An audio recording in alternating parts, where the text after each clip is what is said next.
Hey there, welcome to episode 415 of the Find Your Food Voice podcast, where we are unpacking Mel Robbins, the Let Them theory, and do we all really need to do 11 push-ups? Let's get to it. Welcome, Voice Finder. I am so glad you're here today, where we are talking about a new theory that has really captivated many people and also led to some very complicated things. So, in particular, we are discussing the author, Mel Robbins.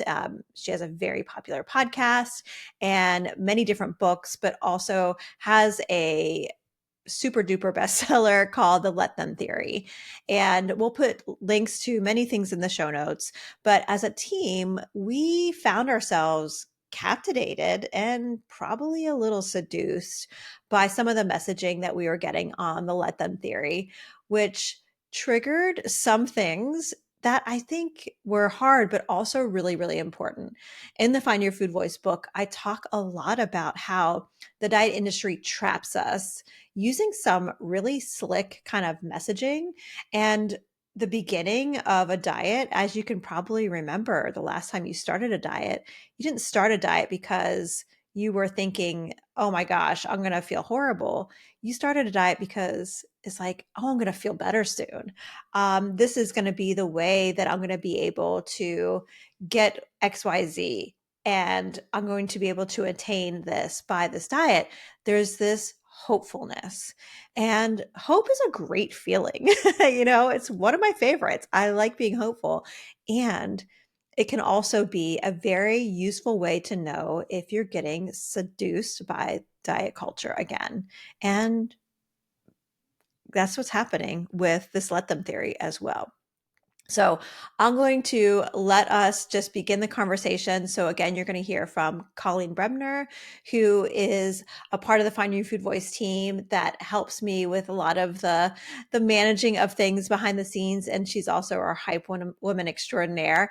And then also Rachel Popik, who's an anti-diet chef that helps me run the PCOS Power community, the membership there. And so we are unpacking all of this. And while you're at it, what I encourage you to do, if you want to be a part of this conversation, if you want more, you can go down two different avenues. One, you can join us in my newsletter, the Find Your Food Voice newsletter. I host it over on Substack, and connecting there, you again will get more into these conversations about how to protect yourself from getting in the diet trap to begin with.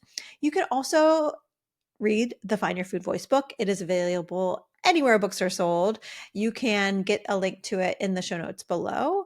And again, stay connected with us so we can continue the conversation. We are going to take a very quick sponsor break, and then we are going to get to the conversation with Colleen, Rachel, and I talking about the Let Them theory. Hey, everybody. Hi. Hey, we are back. Yay. I know it's been too long. It feels like it's been a while. It's been a really long time. So, yes. Hello to our dear listener listening. Yes. Yes. We have something very interesting that's come up in our realm of discussion topics. And I think it was sparked because I mentioned ordering this book and being like, oh, it's so it sounds so cool. And I don't know, just the idea, I'm really into it. And then I was asked you about this author and was like, how do you feel about this author? And then we kind of started a little bit talking about it. And we were like, wait, we should save this for the podcast. Yeah, it was getting juicy. Yes. So drum roll, who are we talking about? Yeah. It's Mel Robbins. Yes. So I asked Julie we were all on a call together, and I was like, how do you feel about Mel Robbins? And I was like, who's Mel Robbins? and I rolled my eyes, but not at Rachel not knowing who Mel Robbins was, but at just some of the things that have come up around Mel Robbins. Yes. So we want to just kind of dive in and talk a little bit about what some of those things are. And really this is stemming from the Let Them theory from Mel Robbins, potentially from someone else, which I think Julie Mhm. will dive into a little bit more. Julie, do you want to talk about that before I like talk about the let them theory or the book, which I'm holding right here? Oh, and you even have the book right there. Nice. Yes. Yeah, so allegedly, I feel like I have to say that. There's Yes. allegations of plagiarism and appropriation of a work of art by Cassie Phillips. Allegedly, a couple years ago, Cassie posted, I think on TikTok or some kind of social media, this poem, and it went viral.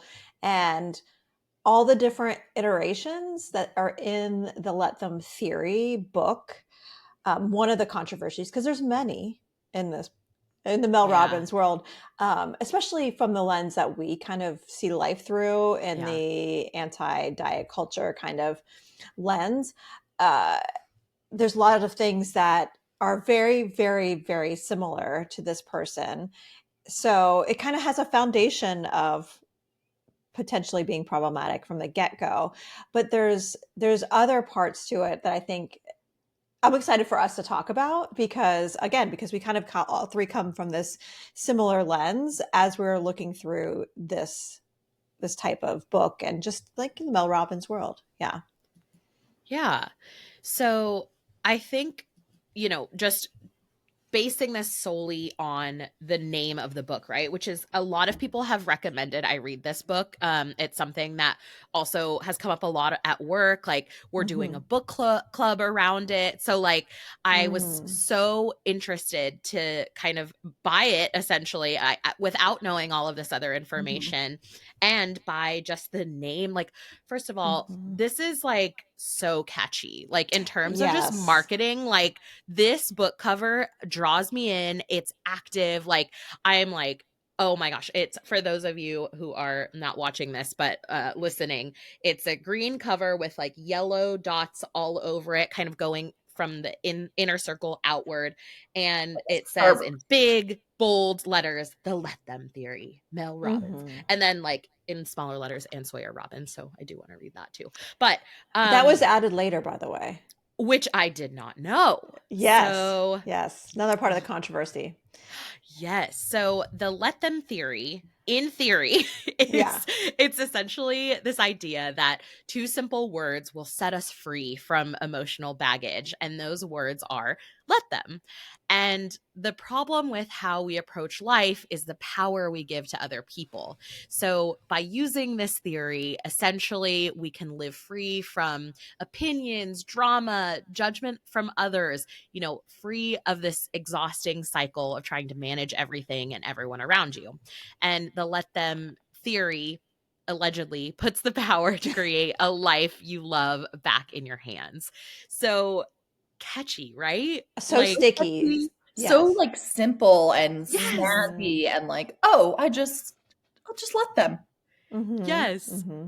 So, with that being said, like, and having, not read the book, like, what are your opinions on that, Rachel? So, like I said, I had no idea who Mel Robbins was Which is before. that's blissful. Yeah, Just I to mean, I'm say. also really bad at remembering names, so like I Yeah. probably had Yeah. seen her, and anyway, I was blissfully unaware. And when you guys started talking about them, I mean, my like feelers went up, right? Like anything that's that simple, like that's a marketing ploy. Like that's my like spidey senses go off. But the vibe I get from her in the very little bit of research and like what I've learned in the past few weeks is this feeling of like, well, I can't control other people, but here are all of these things that I'm going to do to like micromanage and control and regiment my own life. It's like I have to control something. And since I'm letting other people do their thing, I have to like, hold to this perfect fit in a box controlling life, which kind of leads me to the point that a lot of self-help, self-care related stuff is so similar to diet culture in that they both diet culture and like the self-help space profit off of people feeling bad about themselves and believing that they need to change and fix themselves And then that kind of thinking, like when you're never perfect at that, then you have to try something new and you have to try something new. And it's that those industries, the self-help industry, the diet culture industry, it's like that mentality is what keeps those systems making millions and millions of dollars and kind of perpetuating themselves. Yeah. Mm-hmm. Yeah. Yeah. I had heard first this let them theory by listening to Mel Robbins being interviewed on some podcast. I don't remember which one, but I listened to it at the right time for me when I was like in the throes of like some kind of anxiety spiral. They happen. There are many of them. Um, and the other thing that I was, besides like absorbing the theory and the listening to how Mel Robbins was talking about it, and I did feel like, oh, this is a really good fit for me, especially right now. Like, this was when the book was, Find Your Food Voice book was about ready to be released. And so there was some anxiety, right? Mm-hmm. And so hearing the theory, it was really, again, well timed. And Mel Robbins was releasing a book. And so I can't like not also observe things like people releasing a book and a self-help theory that I could benefit from without Mm-hmm. also looking at the marketing of the book, because I'm Mm-hmm. also marketing a book. So there was this duality, this like dual experience of like feeling calmed by the let them theory, but then at the same time experiencing a ton of like comparitis, Mm-hmm. because she had over like 100,000 pre-orders, I heard. Mm-hmm. And that's why the New York Times bestseller list, like she's at the top of it or near the top or something like that for many, many weeks. And Find Your Food Voice is a wonderful book. Many people are reading it. Many people pre-ordered it, but it wasn't 100,000. Mm-hmm. So, uh, and what I noticed myself doing, and I was like, oh, Julie, you're doing it. Because again, I was feeling calmed in the anxiety, but then I had anxiety increasing from the comparitis. Like I was getting swept up into, I need a hustle, I need a grind. Mm-hmm. And it reminded me, that Mel Robbins and I do not lead our lives in the same way. And there's many different people in the world, many different types of way of leading your life. But I've never felt aligned with like bro marketing, Mm-hmm. like get up at 5 a.m. Colleen, I know you're an early riser. Not me. And Rachel, I know you are early rising because of just duties right now. Yeah. But I am not someone who feels good getting up early, nor staying up late. I am like a bear. I like to sleep. And yeah, the hustle, the grind, it makes me have migraines and stuff like that. So something clicked in where I was like, okay, wait. So if I'm feeling so relieved with this theory, but yet this person has this like hustle and grind as a part of how they are marketing things, what else is going on? And as I started to dig deeper and I found this conspiracy theory, conspiracy theory is probably not even the right word, these allegations of someone having this let them theory already. Yeah, it made me feel a little less sparkly and wonderful with the theory itself. Mm-hmm. Um, so that in itself does remind me of the diet industry, diet culture, right? Like that hopefulness, but then you just like peel the next layer and it's like, oh, it's the same old shit. So, but the other side of this too is as a team, before we talked about Mel Robbins, it was actually like a few days before I was interviewed by a reporter for Vox on this viral video that had come out, um, where Mel Robbins was interviewing. I can't remember the person's like credentials. I think this person is an exercise physiologist or maybe a doctor of some sort. I can't remember. I probably should have researched this better before talking about it, but we'll put a link to it in the show notes. But anyway, this person said that every woman, and they're specifically talking about midlife and menopause, but like every woman should be able to do 11 push-ups. And And it like 11 push-ups, not on your knees, not on not your knees, extended, like full push-ups should, and nothing should stop you.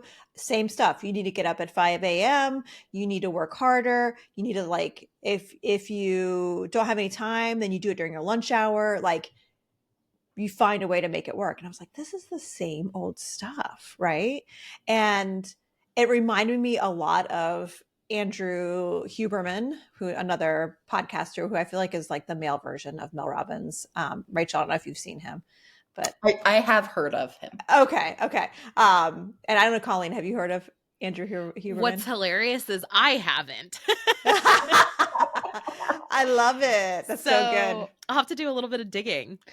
I mean, it's similar to Mel Robbins, and any kind of podcaster who has really good sticky marketing. And I remember listening to someone on Andrew Huberman's podcast. Like I was looking for that person being interviewed, and that's how I stumbled upon his podcast. And he is some Ivy League professor who isn't like neuroscientist, but also is super buff. One of those types. And so there's some really cool interviews, but also like a lot of problematic stuff. Mm-hmm. And I don't know if you all mind, but I was hoping we could switch even to like the concept of like the physical strength that Mel Robbins is pushing us to say we all should be doing, or suggesting that we all should be able to do. And in that Vox interview, the thing that I mentioned was it just seems like the fitness space, especially like as we've gotten used to like, let's enjoy movement, like more of a body positive or weight inclusive accessibility kind of space of like, do what feels enjoyable and pleasurable for your body and do it for strength and combining those kind of things. It seems like in the exercise space right now, we're moving back decades to get up even earlier, no pain, no gain, hustle and grind. Again, the vibes that I get from like the Mel Robbins space, the Andrew Huberman space, tons and tons of bro marketing. Yeah. What do y'all think? Rachel, do you want to start? Sure. I mean, I think it all, I was refreshing my Andrew Huberman knowledge, and some like fun tidbits, just that he's doesn't believe in sunscreen. He doesn't believe in fluoride. He does similar to, I feel like I'm waiting for Mel Robbins. Might be a little too judgmental, but like also launch her own line of some sort of supplements, right? Like he's got it's all the same. And like similar to diet culture, it all just is the same shit, repackaged, remarketed, with a new flashy cover on it. But really, when you like dig down to the root of it, it's that like grind, like get up, work hard, that mentality that exists because it makes us productive members of a capitalistic society. Like it all kind of goes back to that same, like, you got to be like strong and effective and maximize your day so you can make the capitalist system money. Which is really like the let them theory too. Right. That's exactly. what I see so much of that as well. Instead of like emotional freedom and peace, it's more so you can get your shit done. Exactly. And with someone like Mel Robbins, chances are like she has a whole team of people behind her. Like she is affluent. She probably has, housekeepers and publicists and assistants and all of these people who help manage her life in a way that she is able to do those things that you and I are just expected to fit in on top of taking care of our children and our families and like self-care and all of those things. It's all icky. Yes. All icky. I really struggled when I watched this video, not just with the 11 push-up part, but with everything kind of precursing that as well. It wasn't just it. I feel like my problem starts to get into if someone is prescribing a number or an amount to anything, really. I feel like this is kind of a Mhm. blanket statement, but it kind of fits. Mhm. If someone tells me you need to do, I can't remember the exact numbers, like 45 minutes of walking a certain number 10,000 of times a steps. day, Yeah. Mhm. and then also like a certain amount of strength training, and it should be hard and difficult and be almost, I think they may have even used the word painful. That is where I really come up against like that icky feeling for me. I trust kind of my own work that I've done in this space to be like, okay, why is that triggering that for me? And it's because there is no mention of listening to your own body. There is no mention of figuring out that type of movement that works for you, because everyone is not going to be able to walk 45 minutes for X number of days. That's just not a reality for some people. And that should be accepted in our society and isn't accepted. So it's kind of also this ableism side of things that isn't really maybe outwardly talked about or discussed, but then still puts this undue pressure on people who aren't maybe able to do those types of exercises. So really, like making that blanket statement of like, no, you should be able to do 11 push-ups on your hands, not on your knees, like that is not going to be possible for everybody, and that's okay. Like Yeah. I think what the work that we do in this space is trying to encourage folks to really truly listen to what is the right choice for them to make. Mhm. And yeah, I feel like that was my gut reaction anyway to this Yeah. video. Yeah, the thing that I think is important to name too is this particular person recommending the 11 push-ups was someone who has expertise in aging and helping people post menopause. And I feel really grateful. One of my really good friends and my mentor, her name is Deb Benfield, and she's a dietitian who specializes in discussing body liberation in the aging space. And she's actually writing a book. It's in pre-order. I'll put the link to the pre-order in the show notes. I think it's called Unapologetic Aging. But there's so much of the fear. Again, thinking of it from a lens of like capitalism, there's this fear of we're going to lose our ability eventually as we age. So we no longer will be productive members of society. So we will be a Mm, burden.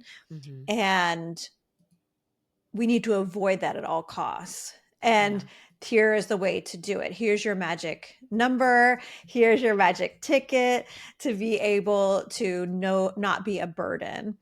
And I feel so grateful that I have a mentor in my life who helps me to appreciate my own anti-aging kind of, and when I say anti-aging, I don't mean skin cream. I mean Mhm. like my ageist kind of belief and stuff like that. And a lot of it connected to ableism. And there's so much of this hardcore gym workout kind of culture that is at a 50-year-old woman that I am getting pressure to be able to do. And Mhm. I appreciate like wanting to preserve bone mass and maybe some muscle mass. So um, I will have energy and vitality and things like that. But I also know like restricting and trying to avoid weight gain is the thing that's going to ruin that the most, you Mhm. know? So, um, yeah, pushing to this like random number and probably tearing up my muscles in the process because of that is not something that's going to be really helping what they're kind of like the carrot they're dangling. And at the same time it's promoting this belief that I should do everything I can to not be a burden. Mhm. And Mm. we're all gonna die, right? None Yeah. of us are getting out here alive, Yeah. and we're gonna need help, and that doesn't mean a failure. That just means we're human Yeah. again. And talking through all of this, I'm so glad that we had a chance to, selfishly, because I'm like, damn, Mel Robbins, like I'm thinking about the beginning of when I heard this theory. There was this kind of seductive side to it, Mhm. where and I felt a sense of ease. Like there was some positive I got from it. Mhm. And yet as you like peel back the layers, it's like, oh shit. It's over promising and under delivering again, which is, you know, in the Find Your Food Voice book, I talk about the diet trap, and like that's the recipe for the Yeah. whole to Yeah. get in the whole thing. Yeah. So we're back. Yeah. I think that with the video about the 11 push-ups and so many other kind of, I think in the worlds that we're in, where social media is like where so many people consume so much information. So it's even more important for things to be like short and pithy and like, here are 5 things that you can do to perfect your life and 11 push-ups and these like short things. I was watching a TikTok. See, you know, That was great. from Laura Gerard, who's a weight neutral uh, fitness instructor, who I adore. And she was talking about the difference between, I don't even remember, 2 different movements. And she was explaining like, this is why you would do this movement versus this movement. And she was saying how so often fitness instructors don't tell you the why behind, you know, why you're doing a squat versus a lunge. Like, these are the different muscles you're working, and like functionally, this is why both of them are important in different ways. But it's back to that, like, well, why do we all need to do 11 push-ups? Like, what?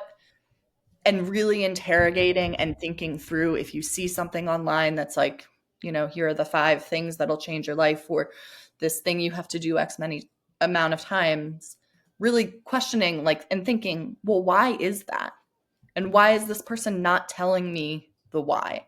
Because oftentimes there isn't one that's like a one size fits all, to Colleen's point. Like, everyone needs different things and everyone has different abilities, and that's okay. And really just kind of, as you're consuming information, asking that question, well, like, why is that? Why is this important? Yeah, and I would say I would add on to that too, is as a clinician trained in the health space through a medical model, I can remember learning how to make recommendations, and there were a lot of assumptions that that I was told to make. One is tell people to eat less than you really need them to, because we can't trust people to actually cut out things. Tell people to move more because they're only going to get halfway. So you may as well raise the bar higher. So then they'll get a little higher. Um, it's basically, yeah, like assuming that we can't trust people to um, eat in a way that is in any way like health promoting. Like, it's only going to be pleasurable. Yeah. And we need to deny all of the pleasure, basically, Yeah. because they're going to take way more than they need, which again is like comes from such horrible roots. Like, we know better. We need to control, we need to limit, we need to use fear. Fear was a big thing that I was instructed to use to help people make behavior change. And yeah, it definitely came through in this video for me. Yeah. I think that's such a great segue into, you know, what this is really telling us about diet trends, right? Like, Rachel, you mentioned earlier that it feels like it's just kind of getting recycled. Did you have more to add to that? I think just that, like, I think, and interrogating the why, I think, kind of helps me to break those things down. But it just feels like everything old is new again. Is that Yeah. like, Yeah. you know, it's the same few things that have different names and different faces. But when you strip it all down, it's at its core still about controlling our bodies, keeping us oppressed, keeping us focused on like ourselves and how we fix ourselves, improve ourselves, so that we're productive members of a capitalist society, so that we're so focused on ourselves we don't have time to like examine the systems around us, and too busy to like organize or to care for our communities or do things that are really generative and healthy for ourselves. It's all about fixing ourselves, controlling ourselves. Yeah. Yeah. I feel like it's this phrasing that I hear all the time around diet culture. It feels the very same to me with this. It's like, think of it as an investment in yourself. It's like the same type of marketing we hear, right, for like pyramid schemes, or, you know, someone slips into your DMs and is like, we haven't talked since high school, but I'm doing this amazing new thing. And like, you're like, really, MLM. yes, MLM. So it just feels like a little bit of that packaged in this as well. Like, Totally. the investment in myself, like, just, it's that catchy, like, well, this is really for you, and like, this is really like gonna help you in the long run, so like, think of it as like an investment in you. And you know, I think we'll get into this a little bit down the line, but like, really trying to think differently about what that investment looks like if you want to use those terms. Julie, did you want to add to that?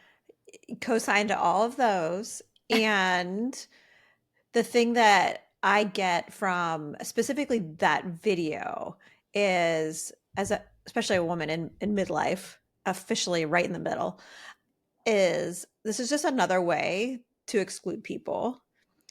Another way to not fit in is if you're not strong enough.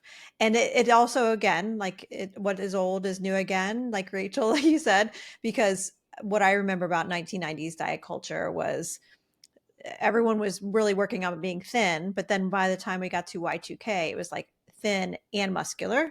And that's what I was getting from the 11 push-ups is like, you need to be thin, don't gain weight, and you need to be strong. So, but also not too strong and not look too muscular. I don't want to be too bulky. Right. Like, you don't want to have broad shoulders. Yeah. You want to be muscular. Yeah. Because isn't there like some offensive term that I'm not going to use right now about our backs being a big size? It's because of my Gen Z household members have taught me this one. Colleen, do you know what I'm talking about? I have no idea. I'm not going to say it then. Okay. I don't want to introduce a new cheese term. I'll let y'all know after we stop recording if you want to know what it is. But yeah, like I think it's just another way to exclude folks. And like you all were saying, it's another way to push things on the individual, to keep us from staying connected, to keep us out of community, and promote this experience where we're further being swept off our feet and kept out of the loop. Yeah. So, Julie, you write about this in Find Your Food Voice, but can you walk us through how we flip the script on things like this? So let me introduce the term a little bit, or the phrase rather, flip the script. So the script, you know, that is in the book, what the term I use instead of just diet, because I think from my experience working with clients, some people are recovering from an eating disorder. Some people have been chronically dieting, but then also some people have this like intergenerational experience where they have learned certain food rules just from their family, whether it's just to help their family to stay safe or for many different reasons. So even calling some things a diet didn't fit. So what I also think is that the diet industry basically creates this culture where we download a lot of food rules, and it's in the form of these scripts, you know, like you should do this, you should do that, don't eat after 7, you know, like all the different rules that we have. And something that we can do is flip that script, you know, like, is there a way to either take away its power, discredit it, and decide what we're going to do with it? And what that may mean is there may be parts of a certain suggestion with food or exercise that we want to hold on to, that we like. Like there may be parts of the let them theory that I like, but not all of it, or at least really exposing all the different parts of its foundation. And so I wanted to take this opportunity to do that with this let them theory, with with or even the 11 push-ups. You know, what can we do to to flip it? Yeah, I feel like with this theory in particular, And in just looking at, kind of how you talked about it earlier, Julie, of just feeling like, oh, this could work for me, but also recognizing it maybe foundationally isn't built on something that we're aligned with when we read it. Or I think there is a place for things like for you to, look at different, maybe it's media, maybe it's books, and take what you need from it too. Like, I think there's opportunity to do that. So I'm not saying like, do not read this book. Maybe read it. Maybe determine for yourself like what works for you and what doesn't. That's my plan. And when I think about, I'm in particular with movement and kind of the way I want to think about movement in relation to this like let them theory is like I want to think about how I can move my body to play with and show up for my child, not out of the lens of pain, but out of this lens of like love and enjoyment and adventure. And like, I want to find ways to play with her at the park or in our house that make us both feel happy and empowered to move our bodies because it's fun for us. I really think about the way that she will grow up thinking about the way she moves her body and the way that she interacts with food. And I want her to just have a completely different experience, at least at home, given that so many things are out of our control outside of these four walls. But that's how I want to rewrite this or flip the script. I really want the narrative to look different. What about you, Rachel? I just want to say, and like, that's so powerful, and like, that's going to make such an impact for your child. Just having that, like, having your relationship as a healthy one modeled around food and movement is just makes me so happy to know that like your child's growing up that way. But I think kind of when it comes to the let them theory, I take from it that like boundaries, you talk about them a lot, are important. And it's important to know what your boundaries are and to know how to protect your peace. And so take that from the book and work on your boundaries. Think about what you need to do to make sure that your space is protected. When it comes to the movement and the push-ups, I think what I said earlier about the why, like why are you doing those movements, that has been pivotal, words hard. That has been foundational for me in kind of rewriting my experience with movement from being something that like I did to punish myself and was regimented to learning why certain movements are helpful. My job is very physical. I'm constantly moving around the kitchen. I'm constantly lifting things. And so it's important for me to be able to do my job to have a certain amount of strength. And so like learning about different strength movements that I can do and weightlifting I can do that are helpful for me doing my job, which I love, and to be able to live the life I want, gardening and hiking and all of those things. Having that as the why for doing the movements instead of just because society tells me I have to be this way or because I have to look a certain way, flipping that script has been huge. I love that. Something that I am thinking about with this, and a big part of like flipping the script is finding ways to protect ourselves so we don't get seduced back into diet culture. We don't get sucked back in because that distracts us from our life, from our community, from things we love the most. And for many folks also protects eating disorder recovery. So just that feeling of being seduced by the let them theory, like feeling that kind of buzzy. I was like, oh, there it was. So whenever you feel that kind of buzzy seduction, unless it's this like hot person you're talking to and you're available for that. Outside of that, yeah, if there's any concept, even maybe it has nothing to do with food, like this let them theory. When you feel that seduction before you let yourself like fall into it, to take a step back and be like, okay, something's happening. Because really what's happening is, I know for me, especially after talking to you all about this, like I was being marketed to, and it happened, you know? And of course, Mel Robbins, that's like her big area of expertise is marketing. And so part of flipping the script is when you know you're getting seduced, you have more of your power, you know, when you know that's what's happening, instead of just getting swept off your feet. And I don't know, like I could see how I could have like bought the book and then bought um, an expensive membership and, you know, done all the things without really realizing, oh gosh, I just got, I just got seduced. Yeah. Yeah. And I think, you know, looking at the three of us, we've all been on our like, you know, rejecting diet culture journeys for quite a long time.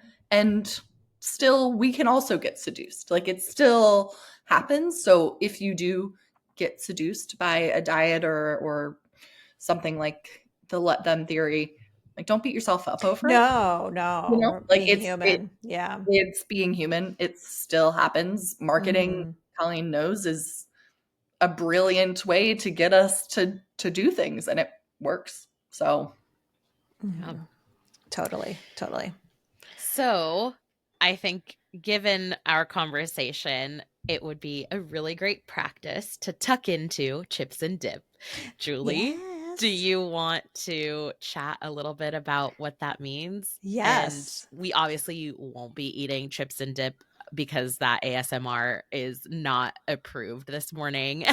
But so I uh, really wish I kind of do want chips and dip now. So Yes. Maybe that's what we could throw in there. Well, you know what, chips and dip is a new segment that I um want to see, just play around with, see what happens. yeah. But yeah, chips are a concept from the Find Your Food Voice book. It stands for check in props. And in chapter 5, which is the pivot chapter, I talk about helping yourself go from this kind of chaotic eating experience. And if you've been wanting to do intuitive eating, but felt like you couldn't make the leap over, chips is the way to pivot. It's something I would teach clients. And it's this like, it's a self-care type of tool that you can experiment with that uses the clock to help you to reconnect your mind and body and practice. Like we need a lot of practice for self-compassion as you're repairing your relationship with food.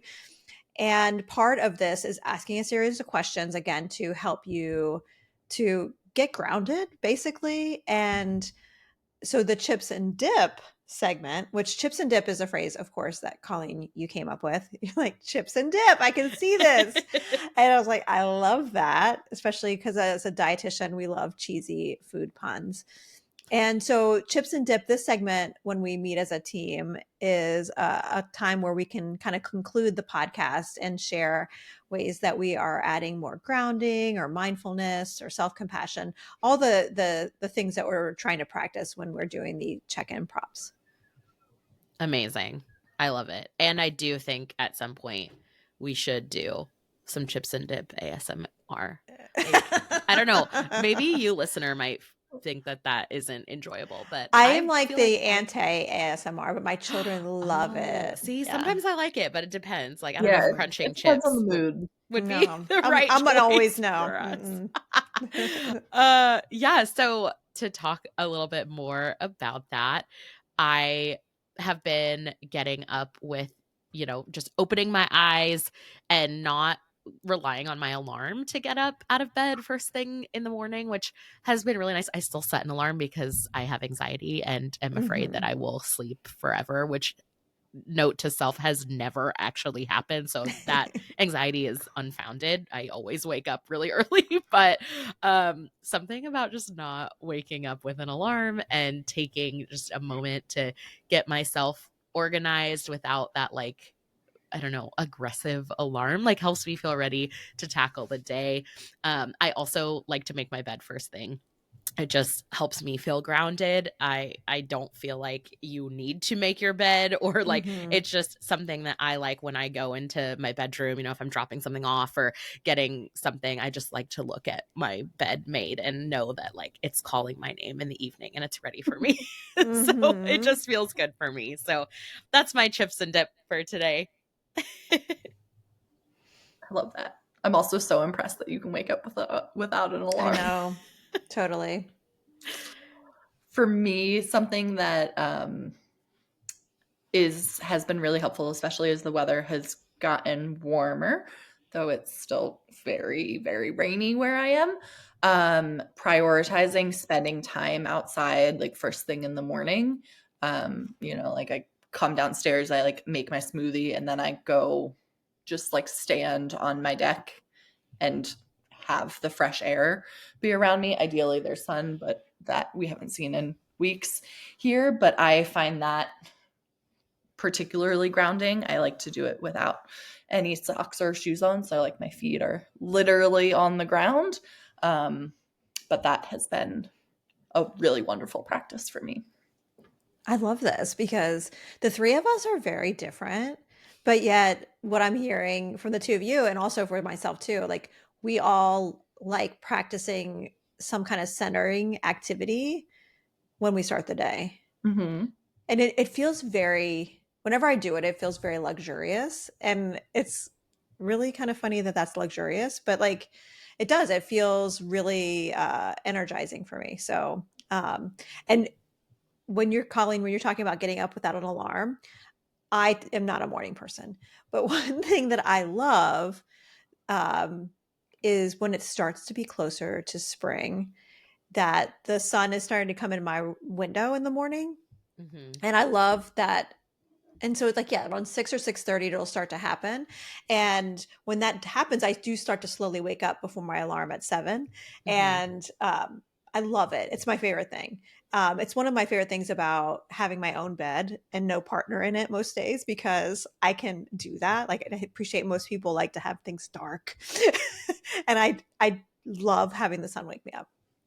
So, but that wasn't the chips and bip I was wanting to share.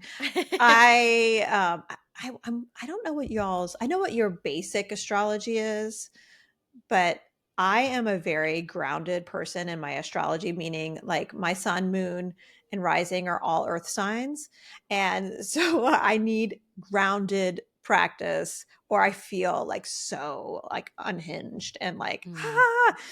um and the Channy app. Do y'all know the Channy app? Mm-hmm. Um what's Channy's is Channy her first name or last name? I think I I don't know. I think Channy Nichols. Yes, so it's her first name. There you go. I'm remembering. I think it's the only app I pay for. No, I pay for a meditation app too and Duolingo. But like the Channy app is this astrology app that also has a social justice side to it. Like her way of doing astrology, I've always really loved.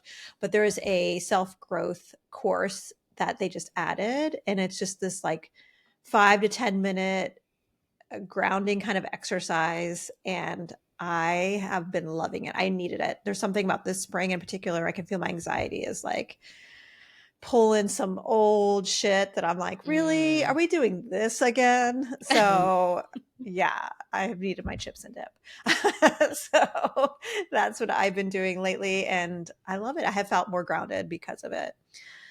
Oh, but this has been so lovely, y'all. I'm so glad we Yeah. finally had a chance to chat and chat about let them. So Yes. let them or not let them. You do Yeah. what you want. That Thanks for is the teaching me about question. Mel Robbins. Yeah. Yes.